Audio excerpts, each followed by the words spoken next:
Assalamualaikum warahmatullahi wabarakatuh. Halo semuanya, saya Nindi Haris Putri, mahasiswi S1 Teknik Informatika. Teman-teman, saya percaya bahwa setiap orang pasti memiliki cara dan ritmenya masing-masing untuk menyelesaikan tugas. Pada video kali ini, saya ingin ngajakin teman-teman semua untuk nggak hanya sekedar sibuk, tapi juga terarah. Kita bakal ngobrolin kenapa sih kita selalu ngerasa kewalahan dan gimana caranya buat bangkit hanya dengan satu kebiasaan kecil, yaitu membuat to-do list.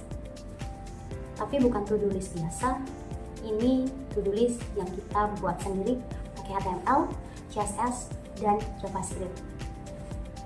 Sebelum kita masuk ke teknisnya, ada baiknya kita paham dulu satu kondisi yang selalu menjadi akar permasalahan kenapa kita selalu sulit untuk produktif. Overwhelm atau kewalahan. Ini adalah kondisi di mana otak kita terasa penuh, panas, dan sesak. Bisa karena kita banyak pikiran, banyak yang lagi diingat, banyak kerjaan, dan pada akhirnya kita nggak tahu mau mulai dari mana. Penyebabnya ada banyak banget. Selain dari banyak tugas dan kerjaan, bisa dari banyak tuntutan atau bahkan dari ekspektasi kita sendiri. Kalau dibiarin, kita akan stuck, kehilangan arah, mudah lelah mental, dan yang paling parah adalah kita akan merasa lebih jauh dari tujuan yang kita ingin capai. Produktivitas bukan hanya sekedar seberapa banyak kita telah menyelesaikan tugas dalam satu hari, tapi seberapa bermaknanya hasilnya dan seberapa terarah prosesnya. Produktif berarti kita bisa buat sesuatu yang penting, kita bisa tahu yang mana jadi prioritas, dan kita bisa menyusun hal-hal kecil untuk mencapai sesuatu. Oleh karena itu, kita memerlukan sebuah sistem yang dapat mendukung cara kerja kita. Contoh sederhananya yaitu to-do list. To-do list memanglah sebuah tools yang sederhana, tapi sangat powerful. Selain dari kita bisa menyelesaikan tugas, kita bisa menjadi lebih fokus. Lalu kita bisa ngecek progres kita langkah demi langkah. Tidak hanya itu, dalam pembuatan to-do list, kita juga bisa belajar untuk self-management, yaitu bagaimana kita ngatur hidup kita dan bukan sebaliknya. Lalu, apa sih urgensi? Kenapa kita harus buat to-do list sendiri? Gini, yang pertama akan ada yang namanya sense of ownership. Kita akan menjadi lebih dekat dan termotivasi karena kita sendiri yang membuat toolsnya. Kemudian, to-do list ini mencerminkan pola pikir kita sendiri, bagaimana kita mengendalikan diri kita dan bagaimana kita memperbaiki kebiasaan. Nah, sekarang pertanyaannya, gimana caranya kita membuat to-do list? Jawabannya, coding. Coding itu bukan sekedar kita hanya bisa membuat aplikasi keren, tapi dengan coding kita bisa belajar berpikir sistematis, memecahkan suatu masalah menjadi bagian-bagian yang kecil, dan membuat kita telaten dan lebih teliti karena kita membuat suatu sistem mulai dari nol. Baik, selanjutnya kita akan masuk ke bagian teknis, yaitu membuat to-do list. Oke teman-teman, kita mulai untuk membuat to-do listnya. Nah, pertama-tama kita buat sebuah folder dulu. Di sini saya sudah buat folder namanya live ya. Dan isinya tuh ada 3 file, ada buat simpan HTML, buat CSS, dan juga JavaScript-nya. Kalau teman-teman mau buat dari awal, teman-teman bisa di sini ya, open folder terus nambahin file-filenya. Nah, sini juga saya sudah buka index.html-nya. Oke, kita mulai untuk membuat kerangkanya dulu. Pertama-tama teman-teman bisa klik tanda seru terus tekan tombol tab. Ini adalah struktur dasar dari HTML. Kita bisa tulis manual, tapi kalau ada shortcut ngapain kita tulis manual kan ya. Oke, biar saya jelasin.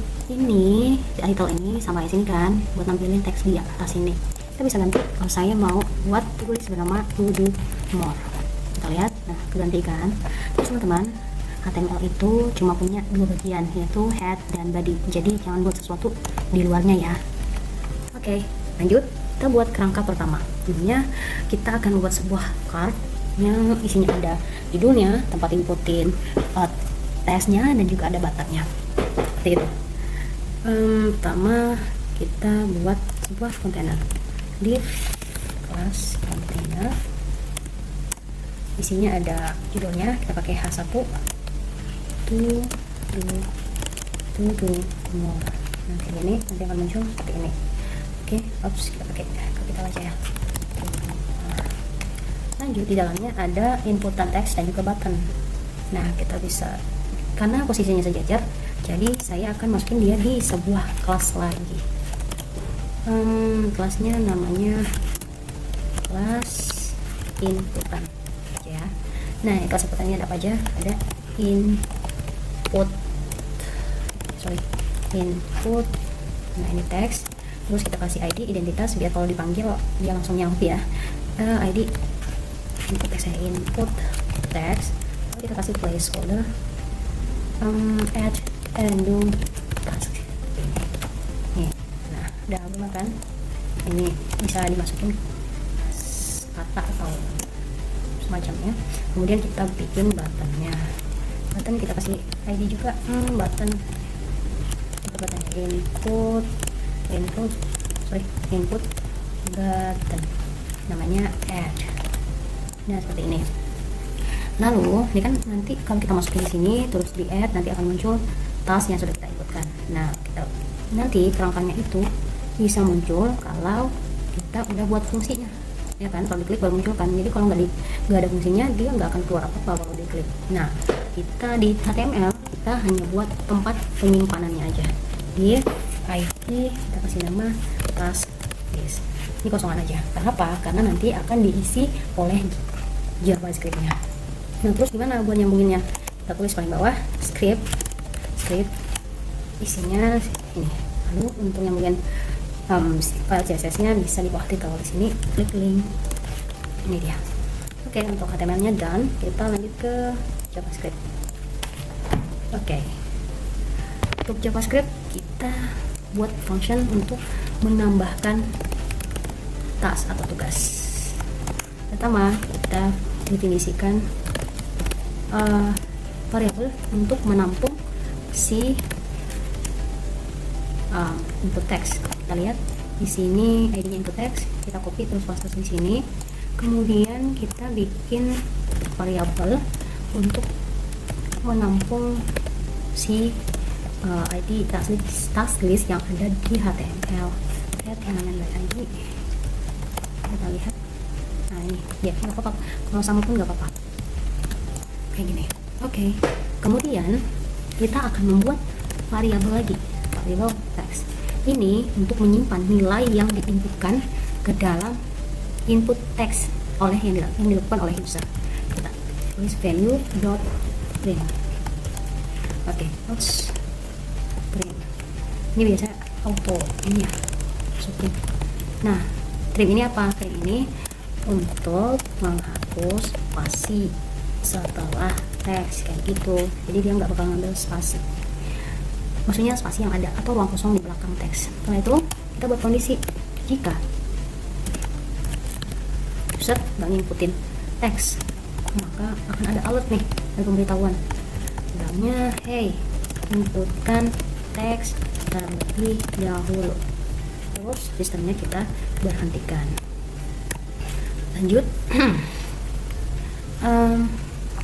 Sebelumnya kita ada buat button, biar buttonnya ini berfungsi kita sambungin dulu nih, bebas sih tempatnya, tapi biar lebih rapi kita taruh di atas aja ya. Get element by ID, tadi ID-nya namanya input button, masukin, terus add event. Ini artinya event kalau kita klik button input button ini, maka sistem harus mengeksekusi fungsi add task. Add task itu apa? Yang ini nih, ini belum selesai nih. Kita coba ya. Kita restart, terus kita, nah kan enggak, kalau kita nggak masukin apa-apa dia bakal muncul alert seperti ini, hey inputkan teks tadi. Next kita akan buat kerangka untuk nampilin hasilnya. Nah gimana caranya? Gini, kita buat HTML-nya di dalam JavaScript. Ini bisa loh, ibaratnya misalkan HTML ini panggung, CSS ini dekorasi, sedangkan JavaScript ini adalah panitianya. Bisa aja bagian dari panggung ini dibawa oleh si panitianya, jadi nggak langsung dipasang di panggungnya, tapi dibawa dulu untuk mungkin event tertentu. Contoh kerangkap nggak buat panggungnya kan, ini kondisinya seperti itu. Nih kita bakal buat tangga buat panggungnya. Create elements worker diamond. Ini kita buat kelasnya dulu ya. Kalau di HTML kan kita langsung di class name kayak gitu kan. Nah, ini agak beda sedikit kayak case-nya. Terus class name kita kasih nama tas juga. Oke, sip. Nah, ini dia cara membuat HTML. Tas.inner HTML sama dengan kutip miring. Jangan lupa untuk selalu nutup ya, biar nggak error. Masukin sini agak repot ya, soalnya nggak auto ngisi. Kelas sama dengan kita kasih nama card, bikin penutup, lalu kita bikin di sini buat masukin teks. Input type text class text card value nya dari mana, dari sini nih, kita ambil sini, kita isi di sini. Penulisannya kayak gini, text. Oke, terus kita tulis read only.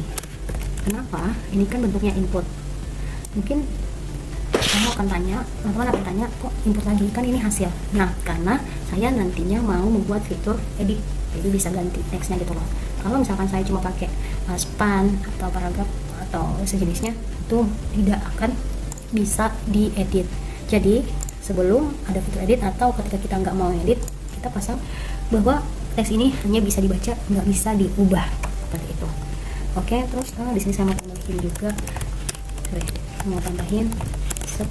checkbox input type sama dengan checkbox, jangan tipe ya, checkbox, kasih nama kelas checkbox. Mungkin teman-teman bakal nanya, kenapa sih pakai kelas, kan ini cuma satu, ini satu.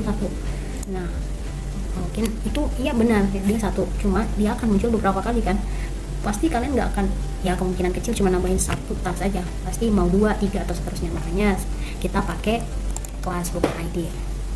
Setelah itu saya mau nambahin ini deh, fitur hapus dan edit ya. Di kelas, kita buat kelasnya dulu, soalnya dia bakal sejajar. Action, isinya itu button kelas edit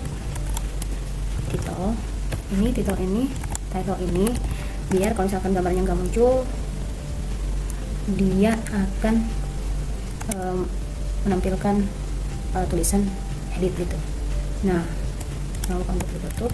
Nah, button ini saya mau dia itu pakai gambar.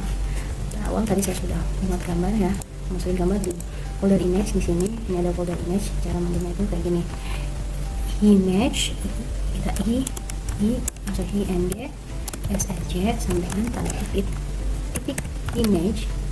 Maksudnya ini di folder image, terus kita masukin edit.png, sesuaikan dengan nama ininya ya, gambarnya. Terus kita tutup. Jangan lupa untuk selalu pakai ALT, teman-teman. Ini buat teman-teman kita yang disabilitas yang biasanya pakai fitur voice, jadi nanti sistem bacain ini apa gitu loh. Edit. Oke, lalu setelah itu button edit, saya mau nambahin button ini juga, kita pakai aja lah ya biar cepat.